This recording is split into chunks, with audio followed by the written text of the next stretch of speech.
이강민의 잡지사 10월호 7번째 페이지. 자타공인 잡지사에서 옷걸이가 가장 좋은 게스트. 하지만 그중에서도 단연 갓을 쓸 때 가장 멋진 남자죠. 갓태남 갓광일 선생님과 함께합니다. 어서 오세요. 안녕하세요, 박광일입니다. 아, 오랜만에 또 저희가 모자를 쓰고 나왔는데 그래도 팔도 유람 때는 좀 신분의 차이가 확연했었는데 그렇죠. 제가 좀 급이 올라온 것 같습니다. 이제 거의 동등한 신분이죠. 그러니까 그렇죠. 보통 밖에 출타를 할 때는 이렇게 갓을 쓰고 집안에서 이제 손님을 맞이하거나 할 때 또 이제 뭔가 놀부 모자잖아. 놀부 모자. 놀부 모자가 아니라 이제 그 정자관. 그러니까 이제 나는 성리학을 공부하는 사람으로서 예전에 성현을 공경한다라는 뜻으로 쓰는 모자. 놀부도 쓰고 있던데요. 놀부가 이제 생각은 그렇게 쓰는. 그렇군요. 그래서 보통 양반들이 네네네. 실내에서 많이 썼어서 네. 그렇게 이제 인식을 하는 경향이 있죠. 실 내용, 실 외용이군요. 네. 자, 오늘은 저희가 머리에 이걸 안 쓰고 올 수가 없었습니다. 우리의 전통 모자에 대한 얘기를 해볼 예정이기 때문이지요. 네. 선생님, 외국에서 조선을 말이죠. 모자의 나라라고 부른 적도 있다고 들었는데 그 사람들한테 우리의 모자 문화가 좀 특별하게 느껴졌던 모양이네요. 네, 우리도 인식하지 못하는 사이에 정근대 특히 이제 조선이라고 하는 나라가 정말 모자가 풍부하고 다양했었던 나라였구나라는 것들을 다른 나라 사람들이 기록으로 남겨놓았어요. 예를 들어서 보빙사, 그다음에 이제 뭐 목토 천의 명왕성을 발견했던 퍼시벌 로엘 같은 인물, 맞아. 그 로엘이 이제 한국에 와서 딱 보니까 정말 많은 모자가 있는 거예요. 한국 사람들이. 그러니까 모든 남자는 전부 다 무언가를 쓰고 있는데 그 무언가가 전부 다 모양이 다른 거예요. 아, 모양이 다른 게 또 신기했군요. 네. 그래서 뭐라고 얘기를 했냐면은 네네. 조선의 모자에 관한 이야기만으로 한 권의 책을 쓸 수 있고 그렇다고 하더라도 조선의 모자에 대한 진가를 모두 표현하는 것은 불가능하다. 라고 얘기를 했었는데 네. 이게 이제 한두 사람의 얘기가 아니라 프랑스 이제 민속학자 샤를 바라라고 하는 사람도 사실은 조선에 대해서 굉장히 좀 낮게 보는, 그러니까 좀 좋지 않게 보는 경향이 있었습니다. 우월하게 보고 있었는데 그럼에도 불구하고 세계 어디에서도 이렇게 다양한 모자를 가진 나라를 본 적이 없다. 공기와 빛이 적당히 통하고 그다음에 기능성에 따라 제작된 모자의 패션은 파리의 지행도 알아둘 필요가 있다. 그러니까 이 사람이 이제 조선에 프랑스 사람이 이런 얘기를 했으니까. 네, 이게 이 사람이 공신력이 있네. 6주 동안 예. 조선에 와가지고 여러 가지 그 문물, 그러니까 네. 민속품을 가져가고 김해박물관에다가 소장하도록 했던 인물입니다. 그러니까 이제 다양한 문물들을 봤는데 네. 그 중에서도 제일 눈에 띄었던 게 조선의 모자였던 거죠. 그런데 지금 얘기했던 것처럼 공기와 빛이 적당히 통하고 통기성. 통기성. 그렇죠. 왜냐하면 이게 모자 쓰면 네. 땀 차잖아요. 그렇죠. 네. 서양 모자들, 맞습니다. 요즘 모자들도. 네. 그러니까 이제 거기에 대해서 크게 감탄을 했었고 이 영국의 화가였던 이제 세비지 랜도 같은 경우는 당연히 지금 앞에서 말씀드렸던 남자들이 쓰는 모자뿐만 아니라 네. 아주 드물게 여성들이 쓰는 모자가 있어요. 아얌. 어떤 거지? 이라고 하는데 예. 이렇게 약간 그 추울 때 이렇게 위에 머리처럼 쓰고 네. 뒤에 느리개를 가지고 있는 굉장히 예쁜 모자예요. 아씨 모자 아니에요? 아씨 모자. 아씨들이 쓰는. 그렇죠. 아씨 모자. 사극에서. 네. 예. 그래서 그 아얌 또는 이제 애검이라고 하는 것이 있는데 네. 거기에 푹 빠져갖고 어쨌든 남자들의 모자와 더불어서 조선은 모자의 나라다. 뭐 이렇게 그럴만하네. 평가를 했고 네. 일부 사람들은 세보지 않은 것 같은데 조선에는 모자가 4천 종류나 있다. 외국인이요? 네. 그래서 제가 이렇게 아무리 찾아봐도 4천 종류는 안 되더라고요. 과장이 심하네. 그런데 그런 표현이 이제 있을 정도로 외국인의 눈에 특이했었고 그리고 이제 현대 우리가 모자를 잘 안 쓰는데 과거의 조선을 보니까 모자의 나라 맞구나. 그렇구나. 라는 거를 이제 새삼 확인을 하게 됐던 것 같습니다. 네, 이제 뭐 K 콘텐츠가 세계적인 인기를 끌면서 뭐 갓 정도의 모자, 전통 모자는 외국인들도 많이 알게 된 상황인데. 네. 그럼 우리나라에는 당초에 왜 이렇게 모자 종류가 많았던 건가요, 선생님? 그러니까 이제 모자가 많았던 이유는 주변의 나라하고 일단 비교가 됐던 것 같아요.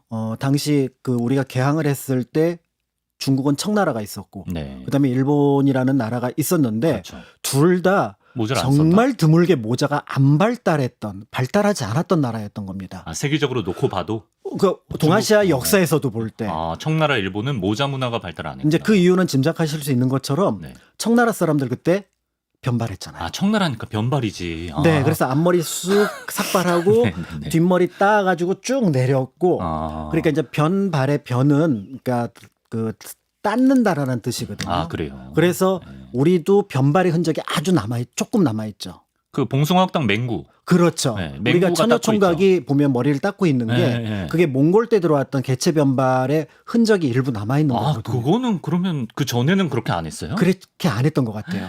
그러니까 우리가 아. 총각머리라고 그러면 이렇게 뒤로 두 개로 묶잖아요. 오성과 한음 동화책에서도 어릴 땐 다 그거 하고 있는데. 그건 맞죠. 왜냐면 네. 몽골이 더 위니까. 몽골 때 들어왔으니까. 그렇죠, 그렇죠. 그런데 이제 청나라는 그렇게 변발이 되니까 위에 뭘 쓰는 게 방한용 외에는 특별히 쓸 일이 없는 거예요.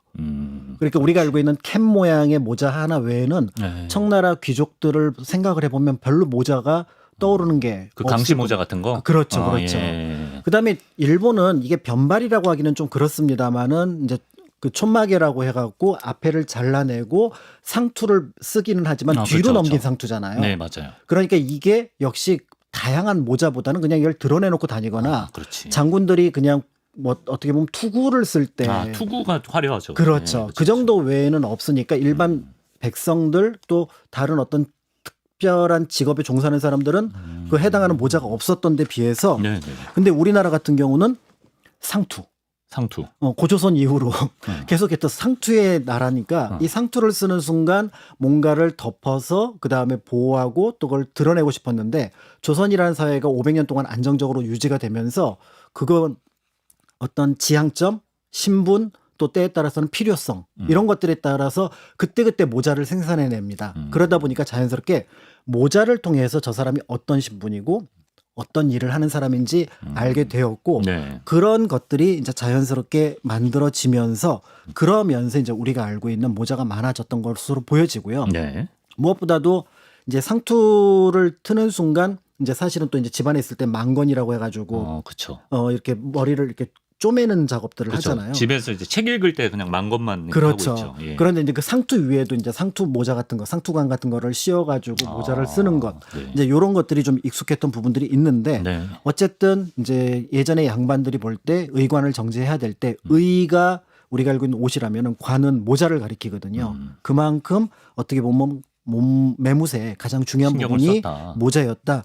이제 이렇게 볼 수가 있을 것 같습니다. 상투는 언제부터 틀었던 조선시대부터. 거예요? 조선시대부터. 네, 그래서 그 고조선과 이제 기자 얘기를 할 때 네. 특히 이제 고조선 사람들의 중국과의 차이점을 얘기를 할 때 상투 쓴 사람들, 상투를 튼 사람들. 차이점으로 그게 네. 명시돼 있어요. 네, 그 사실은 이제 상투는 우리나라뿐만 아니라 뭐 중국의 고대에서도 틀었었고요. 네. 그다음에 인도에서도 보면은 상투 쓴 사람들 많이 볼 수가 있기 때문에 네. 우리나라만의 독특한 풍습은 아니지만 이 상투가 이제 어떻게 보면은 모자를 쓸 수 있게 되는 배경 가운데 하나였고 네. 그렇기 때문에 이제 중국과 당대 일본하고 좀 비교가 되는 비교가 된다. 다양함이 나타나지 않았을까 네. 이렇게 이제 보고 있는데요. 상투는 약간 유교 사회에서 뭔가 효의 상징? 그리고 이제 결혼을 해야 트는 거죠. 그렇죠. 네, 그렇죠. 그러면서 이제 상투는 어른이 쓰는 어른이 트는 거라는 것이 있는데 이제 문제는 이렇게 이제 모자를 중요하게 생각하니까 그렇죠. 그러니까 네. 이제 상투를 트는 거는 이제 신체 발부 수지 부모 불감해상 효지시야. 그래서 부모한테 받은 거니까 뭐 머리 자르지 마라. 머리 자르지 말고 손톱끝도 다치지 않게 해라라는 의미가 또 이제 거기에 덧붙여지면서 귀하게 여겼던 부분들이 있지만 사실 이제 상투 틀 때는 안에 속을 솎아내거든요. 안 그러면 그치, 너무 그치. 두꺼워지니까. 이거 우리 탈모의 역사 때 썬킴 소갈머리. 선생님이랑 네. 소갈머리 그 백호치기인가 뭐 그런 거 있어요. 백호치기를 해요. 맞아요. 네. 그렇게 해서 맞아. 사실은 치기는 칩니다. 그렇지만 이제 전체 윤곽을 이제 구성한다라는 상징성이 있고 이제 그런데 이제 거기에 이제 모자를 쓰는데 이 모자를 갖추는 걸 예의를 갖추는 걸 기본으로 생각을 하는데 네. 이제 문제가 발생을 하죠. 우리는 모자를 써야 예의를 갖추는데 네. 서양에서는 모자를 쓰는 것은 때에 따라서는 지나친 결례인가요? 격식 또 때에 따라서는 친근하지 않은 사람들의 관계라고 인식을 하는 겁니다. 적어도 서양은 실내에서는 이렇게 벗는 것 같아요. 그렇죠. 예. 그러니까 이제 민영환이 니콜라이 2세 대관식에 갔을 때 그게 이제 러시아에. 실내로 궁궐 안으로 성당 안으로 들어가야 되는데 예. 그런데 이 갓을 쓰고 갓 있어요. 쓰고 갔어요. 근데 서양 기준으로 이거 벗어야 되잖아요. 그렇죠. 실내니까. 근데 우리 예. 맨상투가 나온단 말이에요. 그건 또 우리 입장에서 결례고 그렇죠. 그래서 못 들어갔어요. 안 들어간 거네. 네. 그러니까 어떤 의미에서 보면은 당시 진짜. 세계적인 분위기하고는 좀 맞지 않았지만 한편으로는 우리는 어쨌든 모자는 다 써야 되는 거다. 왜냐면 우리는 실내용 모자가 또 있기 때문에 실내용 모자. 지금 쓰고 계신. 요걸 구비해 가셨으면 요걸로 갈아서 들어갔을 것이다. 그래도 좀 애매하긴 했을 것 그래요? 같긴 한데. 그래도 거기까지 갔는데 벗고 들어가시지. 근데 우리도 보면은 저기 임금님 앞에서 뭐 네. 이렇게 상참이나 아니면 이제 실내에서 근정전이나 아니면은 그 사정전 할 때 보면 그렇지. 머리에 뭐 안 쓴 사람은 아무도 없어요. 러시아 임금님이니까. 그 영모 하다가 잡혀온 사람들 빼놓고는 그렇죠. 다 뭔가를 쓰고 있단 말이죠.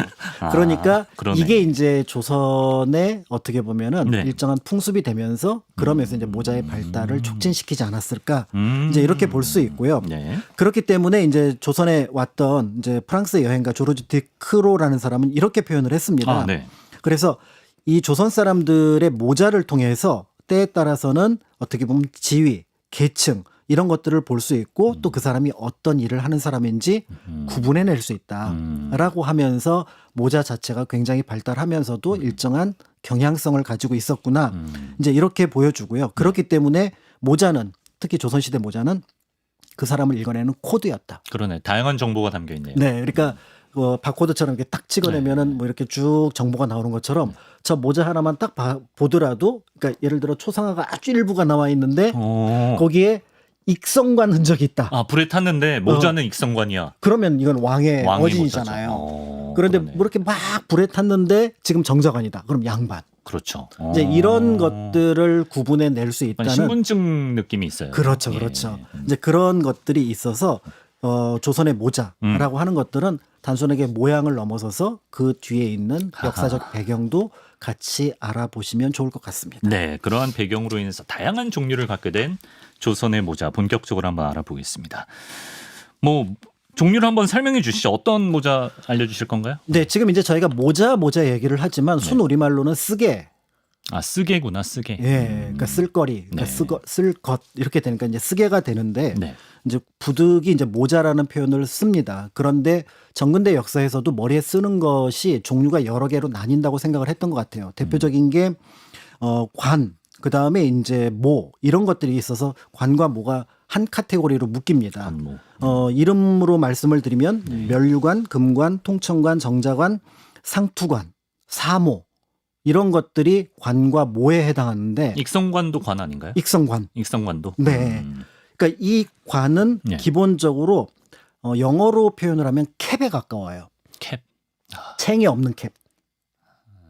햇볕 가리개가 없는. 그러니까 그냥 뚜껑으로 머리만 씌우는 겁니다. 네. 머리만 씌우는 거기 때문에 기본적으로 이렇게 둥근 태가 없다라고 보시면 네, 태가 없는 그렇죠. 관은. 그래서 이제 관이나 모를 그렇게 가리키는데 거기에 이제 약간의 장식들이 달려 있겠죠. 네. 이제 거기에 비해서 태를 두르는 것. 아. 그러니까 지금 그 햇빛을 가릴 수 있는 가리개가 있는 것이 있다면 네. 립이 됩니다. 립. 초립할 때 립. 네, 영어로 치면 햇, HAT.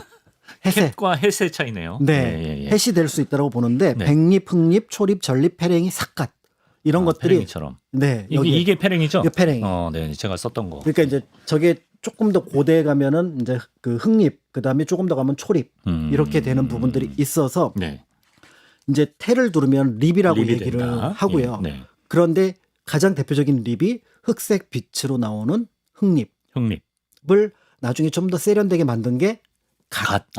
흑립이 갓이구나. 네, 흑립이 갓입니다. 네네네. 그래서 가장 익숙한 것 갓은 이제 흑립이라고 예전에는 한자로 쓸 수 있겠구나라고 네. 볼 수 있을 것 같고요. 또 있나요?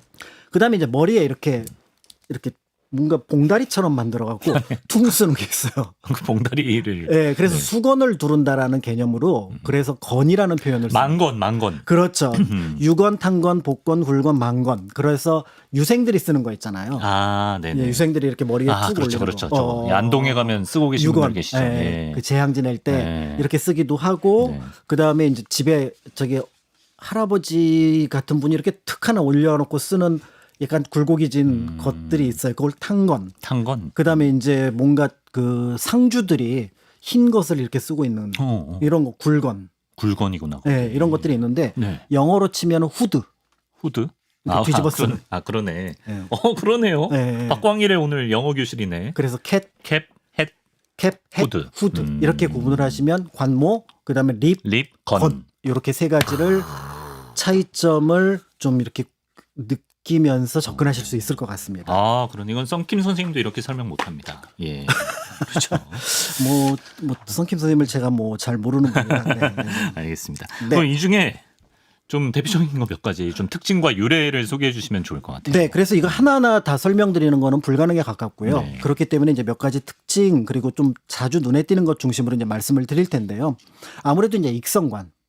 왕이 임금님이 쓰는 거. 예. 네, 그래서 얘를 왜 익성관이라고 하느냐라고 하면은 이제 선자는 착할 선자거든요. 네. 근데 익자가 날개 익자예요. 음. 그러니까 그 날개 모양을 염두에 두고 뭔가 착한 것을 행하도록 하는 모자. 좀 매미 선자로 배웠는데. 매미 선자이기도 해요. 네. 그 두 개를 같이 씁니다. 아, 그래요? 착할 네. 선자하고 매미 선자를 같이 쓰는데 한자로는 익성과는 착할 선자를 더 많이 쓰고 네. 별칭으로 매미 선자를 아, 씁니다. 요 모양은 매미 날개를 본뜬 게 그래서 맞나요? 매미 날개가 되는데 네네네. 이제 이 매미 날개를 왜 붙였냐면은 매미는 5가지 덕을 가지고 있는 곤충으로 오덕이네요. 알려져 있습니다. 그래서 예. 오덕이라고 하는데 예를 들어서 곧게 뻗은 입은 길게 늘어진 선비의 각근과 같아서 학문의 뜻을 선비하듯 같다. 그래서 문덕을 가지고 있다. 아무리 봐도 납득이 안 되고요. 그다음에 맑은 이슬과 수액만 먹고 사니 청렴하다. 그래서 청덕. 이거는 조금 이해가 됩니다. 예. 그다음에 농민이 애써 일군 곡식을 탐하지 않으니 염치가 있다는 것이다. 그래서 염덕. 그렇구나. 이것도 조금 느낌은 가고요. 여느 벌레들과 달리 집조차 짓지 않고 그냥 나무에서 생활하니. 근데 대부분의 벌레들이 집이 있지 않나요? 그 나무에서 생활하죠. 그게 네. 집이죠, 사실. 개미들 외에는 개미하고 벌 외에는 집을 잘 본 적이 없어서 조금 억지다. 아무튼 그렇지만 검덕, 검소하다. 그다음에 철에 맞춰 허물을 벗고 때에 맞춰 열심히 울며 이거는 맞는 것 같아요. 그래서 믿을만하다. 그래서 신덕. 그게 왜 믿을 만한 거랑 이어지는 거? 예측 가능하면 믿을만하죠. 약속을 잘 지키고. 네, 우리가 보통 철부지, 철이 없다라는 게 계절이 지났는데 철이 바뀌는데 그 철을 모르는 걸 철부지. 철을 알지 못한다? 네. 철부지? 네, 한자 말입니다. 그러네. 네. 이제 그렇기 때문에 재밌다. 때에 맞춘다라는 게 굉장히 중요한 전근대 미덕이었거든요. 매미를 엄청 좋게 봤네요. 네. 그래서 이제 이 익성관과 관련해서 중국에서는 이미 위진 남북조 시대부터 썼다라고 하지만 가장 이제 인상적인 장면은 태종, 이세민, 당태종. 이세민이 예. 이렇게 딱 그 황룡포 있고 그래, 본 것 같다. 그다음에 익성관을 쓰고 있는 장면이 있어서 네.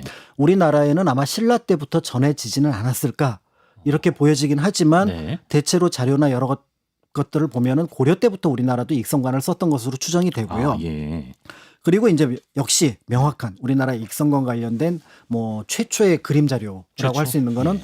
태조 이성계 어진. 전주에 있는 거예요? 네, 그럼 우리가 골룡포에다가 위에 익성관을 쓰고 있어서 그러네. 네. 익성관 쓰고 있네. 우리가 늘 지나쳤지만 이제 밑에 이제 뭐 태조 이성계 인상이라든지 어진이 갖고 있는 특징 저게 어떻게 남게 되었나라는 것들을 중심으로 봤었으나 세종대왕도 대표적인 그게 익성관 아닌가? 그렇지만 그거는 이제 상상합니다. 상상하고 저건 실제 어진이니까요. 실제로 남아 있는 그림으로서 그러네. 대한제국 때 이제 다시 이제 모본을 만들었기 때문에 네. 그렇기 때문에 오래된 익성관의 모습을 네. 염두에 두신다면 태조 이성계의 어진, 그다음 중국 쪽에서는 당태종 이세민의 어진, 이제 전체 익성관. 그 그림을 보시면은 좋을 것 같고요. 네. 그럼 신하들은 왕이 익성관을 썼다면 신하들은 뭘 썼습니까? 그러니까 신하들은 날개가 위로 올라갔어요. 예. 임금님은 날개가 위로 올라갔어요. 날개가 위로 올라갔어요. 이성계도. 위로 올라갔어요. 예. 그러니까 처음에는 신하들이 감히 날개 달린 모자를 쓸 수가 없습니다. 그렇죠. 그래서 이제 그 전체 모자에다가 네. 그 층이진 관모가 있는데 네. 그걸 이제 비단으로 둘러가지고 비단 사자를 써서 사모요. 네, 이렇게 불렀더랬습니다. 저런 거 사극에서 많이 봤죠. 네, 예. 그런데 날개가 있는데요? 처음에는 여기다가 다리를 달았어요. 길쭉하게. 날개는 안 되고 네. 다리 그래서 더듬이처럼 보였을 것 같아요. 고려 때 우리가 드라마를 재현한 거나 중국의 드라마를 재현한 걸 보면은 이렇게 길게 그게 다리예요. 그게 다리예요. 길어 그걸 각이라고 맞아 길어. 표현합니다. 그러다가 어느 순간 저거를 약간 굽혀서 네. 임금이 이렇게 날개를 위로 달았으니 우리는 옆으로 달자. 근데 정확하게 저게 날개의 뜻인지 아니면 다리를 변형한 건지에 대해서는 명확하진 않습니다만은 이제 위로 솟으면 왕, 그다음에 옆으로 날개가 붙어 있으면 신하. 그리고 그것을 사모라고 부른다 이렇게 볼 수가 있는데 네. 사실은 이제 왕과 관련해서 조금 더 격식이 있는 장면에서는 익성관이 아닌 다른 관 어떤 즉 거죠? 면류관을 보신 적이 있을 겁니다. 저런 거 옥황상제가 쓰는 거. 맞아요. 옥황상제 모자잖아. 저거 네, 옥황상제 모자. 옥황상제가 이제 주로 쓰는데 이제 네. 중국의 그 황제를 이제 하늘에 있다라고 여기면 옥황상제가 되는 거거든요. 네. 그래서 이제 옥황상제의 상징을 저 면류관을 쓰는 것으로 되어 있는데 고종이 쓴 것도 본 것 같아요. 네, 일종의 예복이라고 보시면 될 것 같아요. 그래서 음. 즉위식을 할 때거나 중요 국가 행사를 할 때 네. 저 면류관을 쓰는데 핵심은 뭐냐면 저거는 이제 그 통천관이라고도 부릅니다. 그러니까 캡에다가 네. 그러니까 관이니까 말씀드렸던 것처럼 그냥 모자를 태 없이. 태 없이 이렇게 모자를 쓰는 건데 그렇죠. 위에다가 평평한 면을 달았어요. 그렇죠. 사각형. 그래서 통천관을 음. 하는데 그것만 하면은 조금 덜 예쁘니까 네. 여기다가 구슬을 이렇게 느린 그렇죠. 치렁치렁 장식을 달죠. 달아요. 예. 그래서 황제는 12줄. 아. 그 여기 나온 구슬에 쭉 치렁치렁한 걸 류라고 그러거든요. 아, 그게 류예요. 그래서 그게 12류가 있으면은 황제의 관. 네. 그다음에 9류가 있으면은 왕. 왕. 그다음에 세자는 8줄. 아, 다르구나. 몰랐네. 네. 그래서 여러분들이 면류관을 딱 볼 때 저게 몇 개짜리냐에 따라서 네. 황제의 것이냐, 왕의 것이냐, 세자의 것이냐. 물론 용안을 빤히 쳐다보면서 그거 셀 수는 없겠죠. 그렇죠. 이제 그 대신 이제 드라마 같은 데 나올 때 고증. 고증이 제대로 됐는지. 그렇죠. 세자인데 갑자기 뭐 행사 치르는데 아버지랑 똑같이 9개 쓰고 나왔다. 아, 그럼 이건 반역인 거죠. 그렇죠. 반역.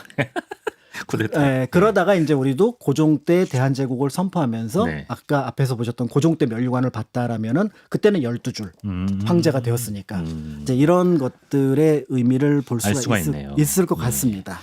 정자관에 대해서도 좀 소개해 주시면 좋을 것 같은데요. 네, 그래서 이제 지금 그 이강민 아나운서가 쓰고 계신 게 이제 정자관인데요. 네. 가장 많이 조선시대 선비들 그러니까 이제 그 이렇게 도포 있고 이제 실내 앉아서 책 읽거나 아니면 뭐 이렇게 손님들 맞이했을 그렇죠. 때 가장 많이 쓰는 훈장님도 이런 거 쓰고 맞아요. 계시고. 예. 이 관인데 네. 정자관은 엄밀하게 얘기하면은 그러니까 중국의 성리학을 만들어가는데 결정적인 역할을 했던 인물들이 몇 있습니다. 네. 완성했던 거는 주희여서 주희를 높여서 부르니까 주자학 아, 네. 이렇게 부르는데 네. 그 주희 이전에 이학이라고 해서 이치와 관련된 것들을 정리한 형제가 있습니다. 그 형제가 정호, 정이. 근데 그 둘을 합쳐서 정자라고 불러요.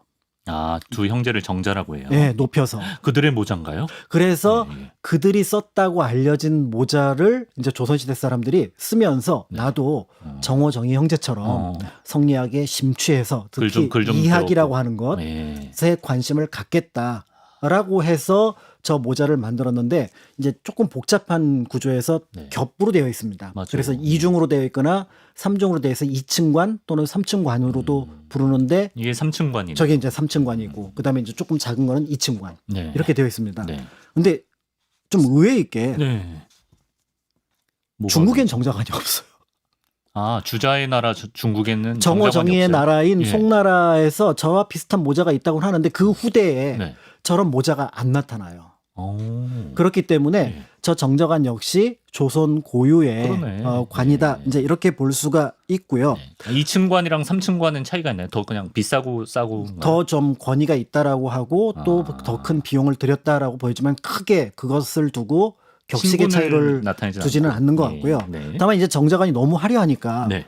아이 그 내가 좀 이렇게 겸손한 학자고 청렴한 학자. 청렴한 학자고 네. 그런데 저것까지는 하면서 네. 그냥 사각형으로 되어 있는 사각뿔 모양을 이렇게 쓰는 경우가 있어요. 사각뿔을 쓰는 경우가 있구나. 네. 예. 그래서 예. 정약용 선생의 그뭐 초상화라든지 그다음에 이제 서직수의 초상화나 네. 이런 것들을 보면은 나타나는데 네. 이제 그게 보면은 이제 사모라고 사모?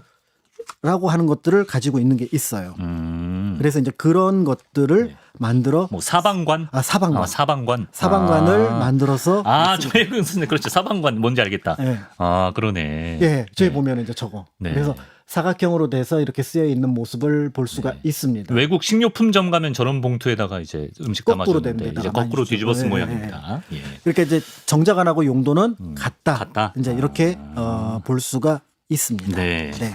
자, 이렇게 관은 좀 공적인 자리에서 격식을 갖추고 좀 소탈하게 가려면 사방관을 쓰기도 했는데 네. 그럼 가볍게 일상에서 쓰는 모자를 건이라고 보면 되는 건가요? 그렇죠. 그래서 이제 저기 그 성균관의 유생들이 공부할 때 쓰는 게 이제 유건. 유건. 네. 그래서 이제 이 유건 같은 경우는 안에서 공부할 때만 쓰고요. 아, 밖에 나갈 때는 저게 쓰는 게 아닙니다. 공부 모자네요. 네, 그래서 예전에 이제 드라마에서도 그게 그럭저럭 잘 묘사가 됐던 게 네. 성균관 안에 있을 때는 저 유건을 쓰고 막 유생들이 돌아다니다가 길 밖으로 기방 나들이 할 땐 아, 네. 갓을 쓰고 아, 있잖아요. 그랬던 것 같다. 맞아요. 맞네. 그러니까 그게 밖에 나갈 때는 이걸 쓰는 거고, 요거는 이제 학교 내부에 쓰는 그렇죠, 것. 그렇죠. 그러니까 약간의 이제 신뢰적인 느낌이나 좀 격이 떨어지는 것이라고 볼 수가 있는데, 조선시대 이제 하급 관리들이나 그다음에 이제 노비로서 관직에 있었던 사람들, 천한 사람으로 관직에 있던 사람들이 주로 이 건을 많이 썼습니다. 이제 그렇기 때문에 어떤 의미에서 보면은 이제 우리가 알고 있는 이 건이라고 하는 것들은 좀 가볍고 좀 격식이 좀 덜한 곳, 또 때에 따라서는 좀 편하게 쓰는 것. 그냥 건까지만 가도 양반들이 쓰는 건 거죠? 아니요. 아니에요? 건은 건은 다- 양반이 쓰는 것도 있고, 네. 그다음에 평민이 쓰는 것도 있고, 또 때에 따라서는 천민이지만 관리들이 있어요. 건을 써도 돼요? 네네네. 그럴 때는 왜냐하면 그 사람이 관직에 있으니까 네. 일종의 제복하고 맞춰서 입느라고 건을 씁니다. 립도 써도 되나요? 립은 그때그때 또 페랭이는 쓰니까 상인들이. 당연히 립도 네. 써요. 립도 그러니까 쓰고. 천민도 모자는 가지고 있다. 신분을 이렇게 네. 딱딱 나누는 건 그렇죠. 아니구나. 그런데 네. 관직이 양반이 관직이 있고 그다음에 평민의 관직이 있고 천민도 관료로 그러니까 관직의 말단에서 일을 하거든요. 네. 이제 그런 사람들은 모자를 씁니다. 아, 그렇군요. 예. 이제 그렇게 이제 볼 수가 있는데 네. 이제 그런 면에서 볼 때 이제 우리가 알고 있는 좀 그래도 좀 뭐 이런 것들이 좀 격이 좀 있고 그다음에 립이 일반적으로 좀 쓰는 거고 네. 그다음에 어떻게 보면은 건은 조금 좀 가볍게 쓰는 거다. 탄건은 뭐예요? 탄건? 이제 네. 탄건이라고 하는 것들이 좀 독특한데요. 네네. 이게 민간에서 쓰는데 관직자들이 쓰는 겁니다. 음. 그러니까 민간의 관직자. 네, 그래서 그냥 양반이 쓰는 게 아니라 네. 지금 현직 관료, 현직 관료. 관료가 집안에 있을 때 편하게 쓰는 거예요. 그래서 어떤 뉘앙스냐면은 공무원들이 쓰는 거. 네, 예. 공무원들이 쓰는 건데 네. 이제 약간 좀 권위나 격식을 갖추는 거죠. 그래서 네. 집에서 이렇게 놀 때는 이제 이렇게 벗어놓습니다. 벗어놓다가 많이 손님 왔습니다. 그러면은 부랴부랴 찾아야 되잖아요. 근데 부랴부랴 찾아야 되는데 이거는 가끔 메고 네. 그다음에 저거는 또 관리하기가 어렵거든요. 네. 그럴 때 그냥 옆에 그 박스 안에서 딱 꺼내가지고 딱 해갖고 모자 딱 쓰는 거. 가시나 정자관은 번거로우니까 네. 그럴 때 급하게 탄건을. 예, 탄건 관리하기도 쉽고 조그맣거든요. 예, 그래서 예, 머리에 탁 쓰는 게 네. 탄건인데 요것과 아주 비슷한 것으로 가죽으로 만든 게 있어요. 이 탄건도 갓 재질하고 비슷하게 처음엔 대나무 말총을 이용해서 만드는 반투명한 재질이거든요. 네. 그런데 요것과 거의 비슷한 것으로 감투라는 게 있어요. 감투. 예. 예. 감투. 그러니까 사람들이 나중에 이 감투를 거의 안 쓰게 되니까 네. 이 탄건을 가리켜서 감투라고 부르기 시작했어요. 너 감투 욕심 있구나 할 때 그 감투. 그러니까 벼슬길에 올라갈 때 네. 너 감투 욕심 있구나. 너 이번에 감투 썼다며? 네. 라는 거는 관직에 나아가고 벼슬을 받았다는 얘기잖아요. 네. 그 벼슬의 상징이 되는 게 탄건. 그러니까 탄건은 일반 모자이긴 하지만 네. 관리마들만 쓰는 것. 네. 이렇게 기억하시면 될 것 같습니다. 그렇군요. 그래서 감투 쓴다라는 말은 이제 나중에 원래 감투라는 모자가 있긴 하지만 이제 탄건을 쓴다. 그리고 관직에 나간다라는 의미로 이해를 하시면 될 것 이게 같습니다. 사극을 많이 보고 이제 초상화 같은 걸 통해서 모자 모양은 다 연상이 되는데 용어를 자세히 몰랐었는데 오늘 이렇게 싹 정리를 해주신 것 같아요. 자, 그렇다면 그 중에서도 가장 널리 알려진 우리의 전통 모자 아니겠습니까?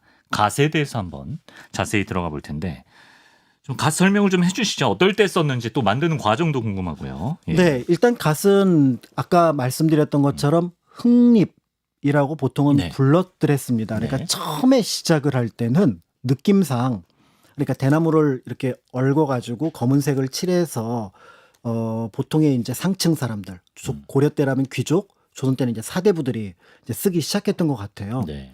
그러다가 대나무를 점점점 얇게 뺍니다. 네. 그래서 약간 반투명하고 조금 더 고급스러운 약간 이제 그런 어떤 재질로 만들었는데 그때는 처음에는 위 아래를 모두 대나무로 만들었던 것 같아요. 네. 그러다가 나중에 이게 대나무가 되니까 이 모자 부분이 내려앉는 거예요. 그리고 망가지면 복구가 안 되고 이게 좀 약간 탄력이 있어야 되거든요. 그러니까 요걸 좀 탄력도 있고 좀 덜 망가지는 걸 막 찾다 보니까 말꼬리. 말꼬리. 예. 말에서 제가 자료를 찾다 보니까 네. 말의 꼬리와 갈기의 털은 사람 머리카락처럼 계속 자란답니다. 잘라도요? 네. 에? 그래서 한 번씩 잘라준대요. 살아있는 말에 달린 꼬리는? 네. 그렇죠. 예. 보통 동물이 그냥 털갈이를 하지 그게 자라진 않잖아요. 그렇구나.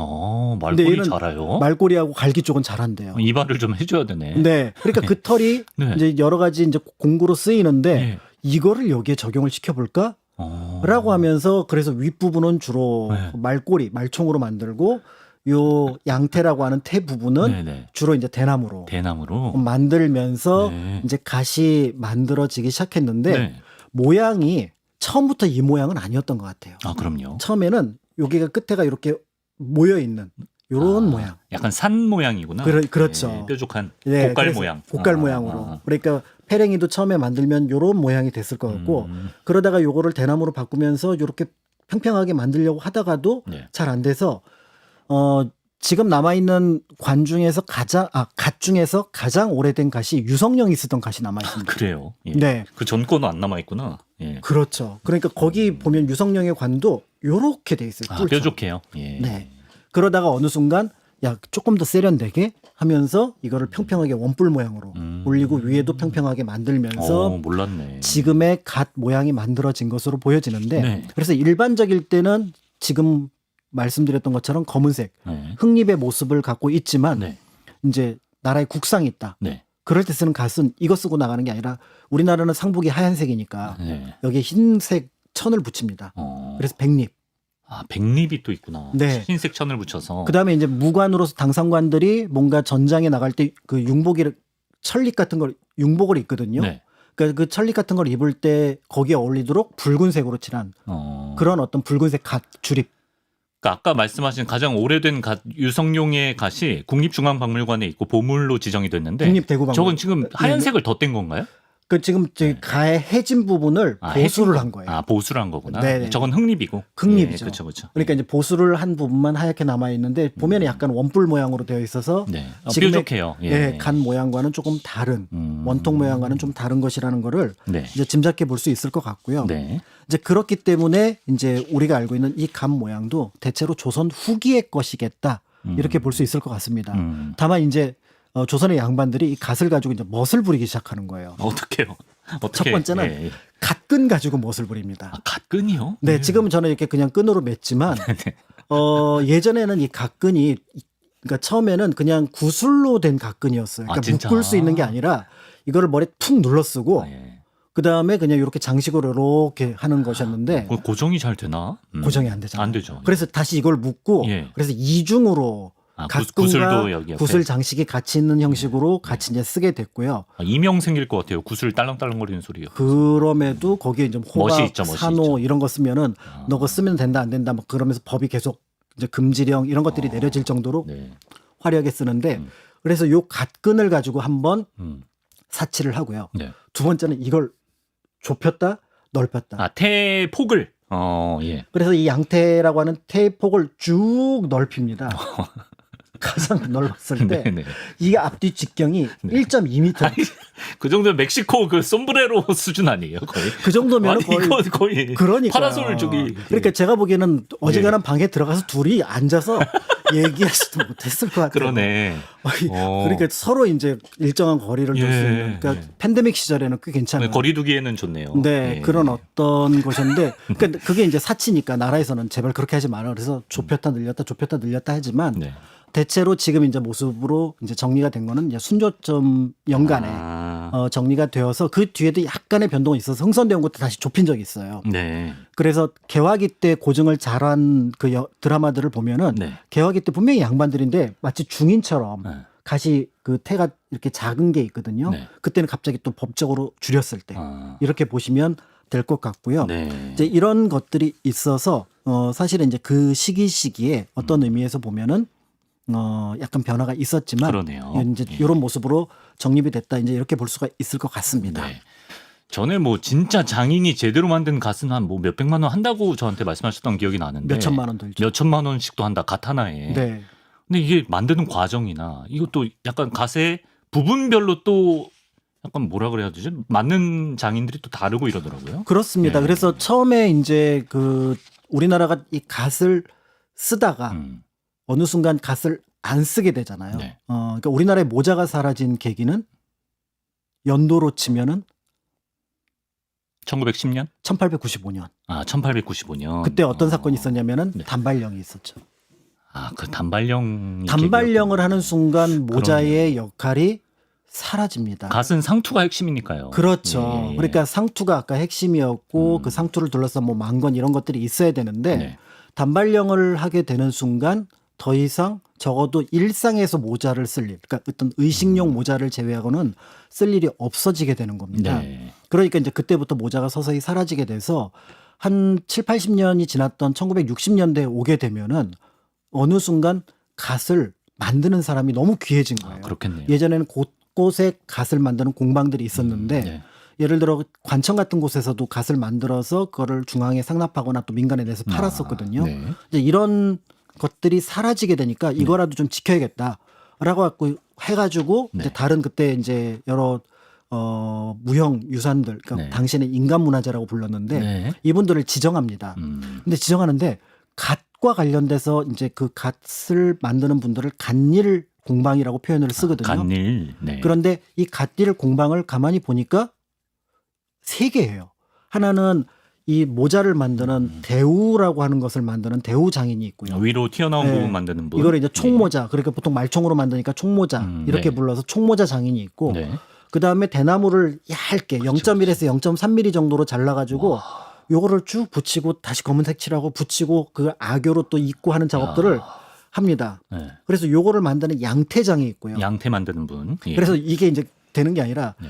여기 총모자 만든 분하고 양태 만든 분은 거기까지만 해요. 합쳐야죠, 둘을. 네, 그거는 이제 모자장이 따로, 입자장. 아, 이게 약간 분업 체계네. 네, 그래서 세 개의 역할에 총 50개의 영역이 들어가 있어서 진짜요? 예를 들어 이 모자를 합치는 입자장만 해도 10개의 일을 한다고 합니다. 와. 공정이. 예. 그러니까 이제 이거를 각각 나눠서 했고 짧게는 한 달, 길게는 여러 달이 걸렸기 때문에 네. 앞에서 말씀드렸던 것처럼 그 대나무를 하나하나 잘라서 다듬어 가지고 거기에 칠을 하고 악교를 붙여서 모양을 만들고 말총을 이어 가지고 또 여기 위에를 붙이고 그거를 위로 붙이는 작업들을 하게 되는 과정들이 얼마나 많은 노력이 들어갔을지는 짐작할 수 있고 그렇기 때문에 몇백만 원에서 몇천만 원이 우리가 알고 있는 것이었고 그래서 그 간이라는 분들이 가끔 드라마나 영화 만드는 분들한테 네. 그런 부탁을 하더라고요. 어떤? 그러니까 막 그 양반들이 갑자기 막 술주정을 하면서 네네.